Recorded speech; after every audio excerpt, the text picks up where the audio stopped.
A man finds dating apps on his girlfriend's phone. Her response? You shouldn't have been looking. He discovers she's been texting her ex. Her response? You're being controlling.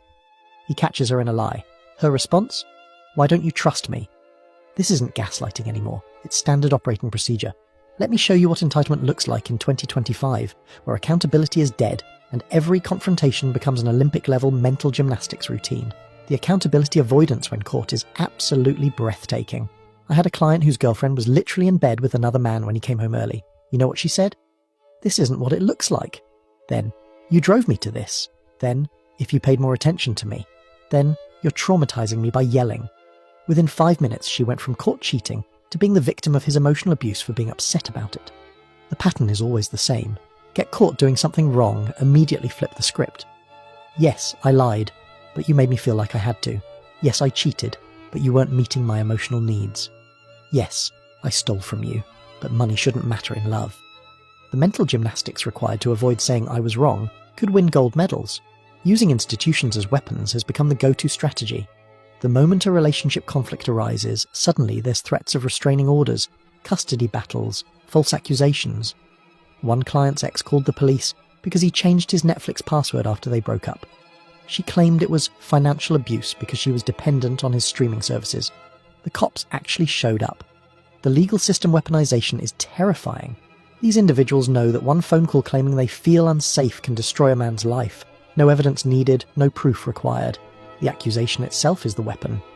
I've seen men lose their jobs, their homes, their children based on nothing but vindictive claims from someone who got caught cheating. The double standards in relationships are so normalized that pointing them out makes you the bad guy. She can have male friends, but female friends for him are suspicious. She can keep her phone private, but his privacy is secretive. She can comment on attractive men, but him noticing other women is disrespectful. The rules apply to you, not to her. I counselled a couple where she had Tinder just to see who's out there, but went nuclear when she found he'd liked a female co-worker's vacation photo on Instagram. In her mind, her active dating profile was harmless fun, but his double tap on a photo was emotional cheating. The cognitive dissonance was so strong she genuinely couldn't see the hypocrisy. The emotional manipulation as control is sophisticated now. Everything becomes an emotional betrayal. You fill out a form at the doctor's office and list yourself as single because you're not married. You denied our relationship. You don't post about her on social media. You're ashamed of me. You need time alone. You're abandoning me. Every normal action gets reframed as emotional violence. A client's girlfriend found his emergency contact form from 2 years ago, before they met, that listed his mother. She called this proof he never really loved her. He hadn't updated a form from before they met, and this became a 3-day fight about his lack of commitment. The manipulation of mundane facts into emotional weapons is masterful. The entitlement to privilege without reciprocity is staggering. They want the boyfriend privileges, attention, time, resources, loyalty, while maintaining single behaviour. They expect commitment while keeping their options open. They demand transparency while being secretive. They want traditional provision with modern independence. It's not a relationship. It's an a la carte menu where they pick only what benefits them. The victimhood performance when caught red-handed deserves an Oscar. Phone full of flirty texts with other men. You violated my privacy. Dating profile active. I forgot to delete it. Caught in an obvious lie. You're attacking me. The speed at which they transform from perpetrator to victim would break physics laws if it were physical movement. Using outrage to distract from their behaviour is textbook now. You confront them about something serious and suddenly you're fighting about how you loaded the dishwasher wrong 3 weeks ago. You bring up their lie, and now it's about that time you forgot their cousin's birthday. The original issue gets buried under manufactured outrage about irrelevant things. I watched this happen in real time with a couple in counselling. He brought up her emotional affair with a co-worker. Within 10 minutes, she had him apologising for not appreciating her mother's cooking at Thanksgiving 2 years ago. The session ended with him feeling guilty and her affair never being addressed. It was manipulation mastery. The conditional love based on benefits is transparent once you see it. When you're providing value, paying bills, giving attention, buying things, you're amazing. The moment you set boundaries, need something yourself or stop providing at the previous level, you're selfish, changed, not the man I fell in love with. The love was never for you, it was for what you provided. Public sympathy over private honesty is the modern playbook. Every relationship conflict becomes a social media post. Going through so much right now, posts that get hundreds of supportive comments, while leaving out that so much is consequences for their own actions. They crowdsource validation for their bad behaviour, getting strangers to reinforce their delusions. The social media jury always sides with the person telling the story. She posts about feeling unappreciated without mentioning she hasn't contributed to bills in 6 months. Posts about trust issues without mentioning she's the one who cheated. Posts about emotional abuse without mentioning the abuse is him having boundaries. The comment section becomes her validation chamber. Possessiveness without commitment is the ultimate entitlement.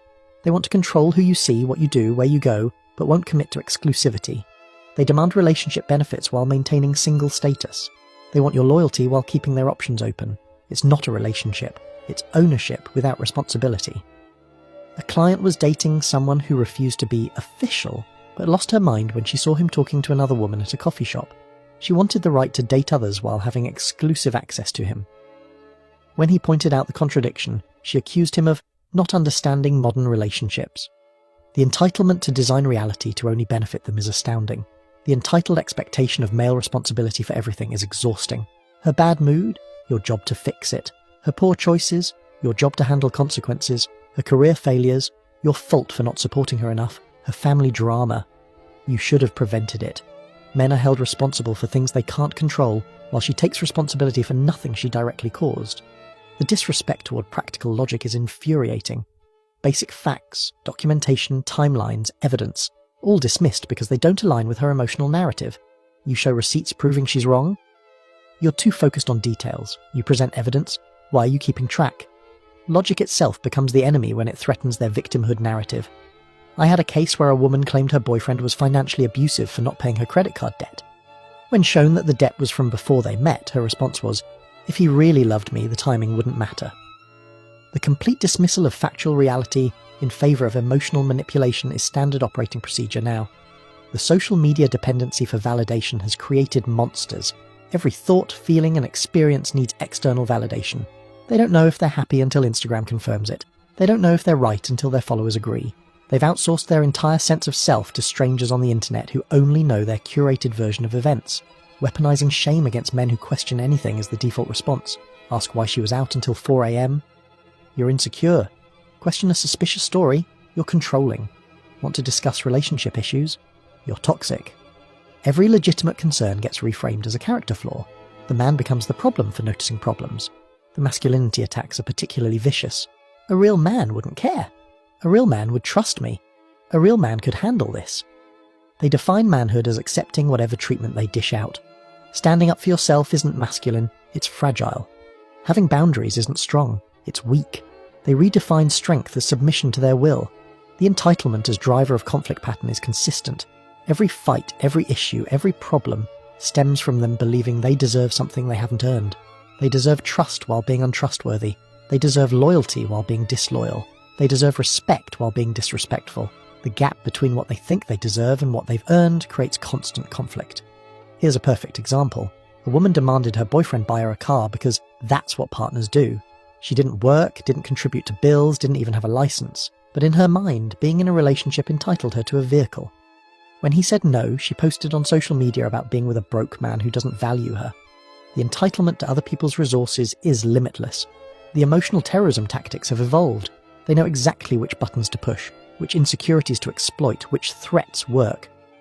Maybe I should find someone who appreciates me. My ex would never treat me this way. I guess you don't really love me. These aren't expressions of feeling. They're emotional weapons designed to break down resistance. The projection game is strong. Whatever they're doing, they accuse you of. Cheating? You're accused of cheating. Lying? You're the liar. Being controlling?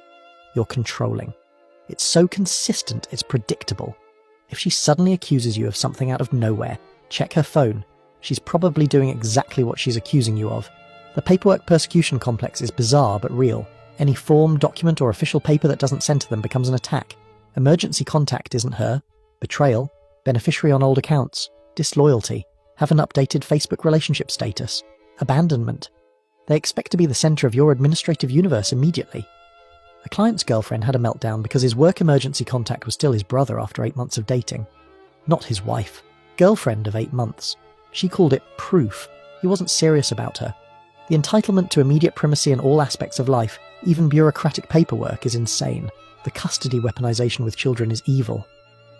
You'll never see your kids again becomes the nuclear option for any conflict. Kids become pawns, tools, weapons. The entitlement to use children as emotional leverage while claiming to be protecting them is sociopathic. They'll traumatize children to win arguments. The false equivalency arguments are exhausting. You watching porn is the same as her having an emotional affair. You forgetting an anniversary is the same as her lying about where she was. You raising your voice is the same as her throwing things. Everything gets flattened to the same level where all wrongs are equal, usually with yours being worse. The revisionist history after breakups is incredible. Suddenly the relationship was always abusive. Every normal conflict becomes a traumatic event. Every disagreement becomes gaslighting.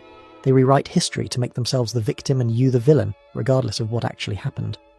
I know a man whose ex now claims their entire 5-year relationship was abusive. The same relationship she posted about constantly as relationship goals. The same man she begged not to leave, but now that it's over, every memory has been rewritten to support her victim narrative. The entitlement to redesign reality is breathtaking. The support system enabling is part of the problem. Their friends reinforce the delusions. You deserve better. He never deserved you. You're a queen. Nobody asks what she contributed. Nobody questions her story. The echo chamber confirms that yes, she is entitled to everything while owing nothing. The financial entitlement specifically is out of control. They expect access to your money while keeping theirs separate. Your paycheck is our money, but her paycheck is her money. You should pay for dates because that's what men do, but also you're equals. The mathematical gymnastics required to make this make sense would break calculators. The effort imbalance is staggering.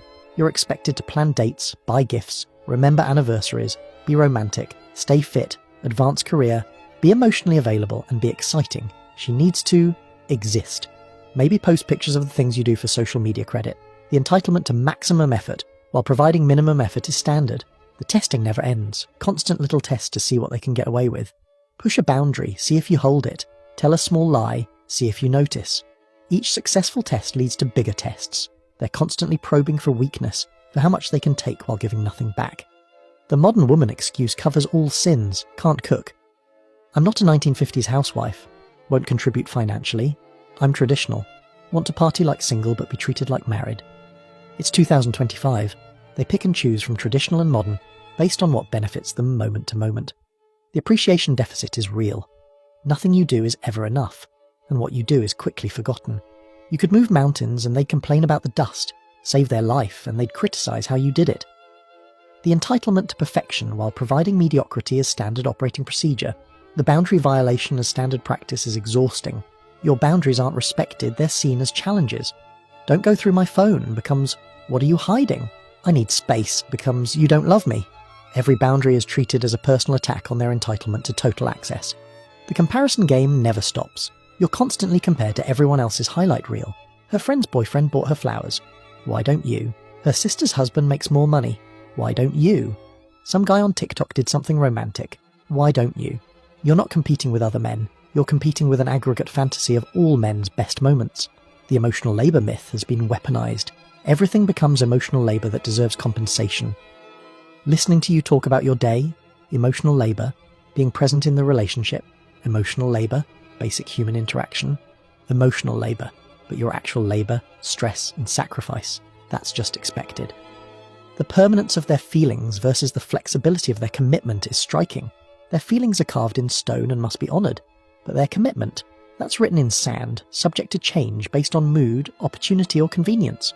You must honour their emotions while they disregard your investment. The happiness ultimatum is the ultimate entitlement. I'm just not happy becomes justification for any behaviour. Cheating, lying, leaving, all justified by the pursuit of happiness. Your happiness? Irrelevant. The children's stability doesn't matter. The entitlement to happiness at everyone else's expense is peak 2025. The conflict creation for attention is predictable. When things are too peaceful, they create drama. When you're focused on work, suddenly there's a crisis. When you're relaxing, there's an urgent issue. They're entitled to your attention on demand, and they'll manufacture emergencies to get it. The redemption without repentance expectation is wild. They want forgiveness without apology. They want trust without trustworthiness. They want a clean slate without changing behaviour. The entitlement to redemption without earning it is standard. That's in the past becomes a magic phrase that's supposed to erase consequences. The selective feminism is hilarious if it wasn't so destructive. Strong and independent when it benefits them. Traditional and vulnerable when that benefits them. The ideology changes based on immediate advantage. They want feminist freedoms with traditional male obligations. The reality distortion field they create is impressive. Up becomes down, wrong becomes right, their behaviour becomes your fault. They create an alternate universe where they're always the hero or victim, never the villain. Anyone who challenges this reality is toxic and must be eliminated from their life. The future faking to maintain control is standard. Promises of change that never come. Commitments made and broken. I'll do better becomes a reset button they hit whenever consequences loom. They're entitled to infinite chances while giving you none. The scorched earth response to boundaries is predictable. Set a boundary. Face nuclear retaliation. Say no once. Become the worst person ever. Stand up for yourself. Lose everything. They're so entitled to compliance that any resistance triggers total war. The motherhood martyrdom complex, even without kids, is bizarre. The potential for motherhood becomes leverage. I'm giving you my best years. My biological clock is ticking. You're wasting my time. The entitlement to your commitment based on their biological timeline is standard manipulation. The retroactive jealousy about your past combined with secrecy about theirs is standard. They need to know every detail about your ex while theirs is none of your business. They judge you for your history while hiding theirs. The entitlement to your transparency while maintaining their privacy is non-negotiable. The social media prosecutor phenomenon is real. They investigate your online activity like FBI agents, while their own is sacred. Liking a photo from 2015 becomes evidence in a trial you didn't know was happening, but their DMs, that's controlling to ask about. The relationship rewriting in real time is gaslight central. Monday's fight becomes Wednesday's discussion. Last month's cheating becomes a misunderstanding. Last year's lie becomes your misremembering. They're entitled to edit history as needed to maintain their narrative. The exit strategy preparation while demanding commitment is standard. They keep orbiters ready while demanding your loyalty.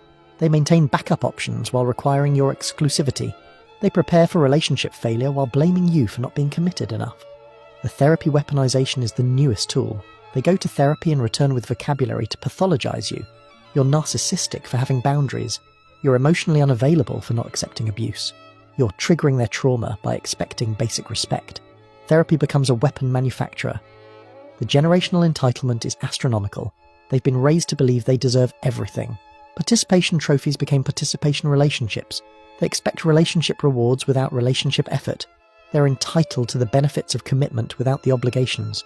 The cognitive dissonance resolution is always in their favour. When their beliefs conflict with reality, reality must be wrong. When their behaviour conflicts with their self-image, the behaviour didn't happen. They're entitled to internal consistency even when it requires external insanity.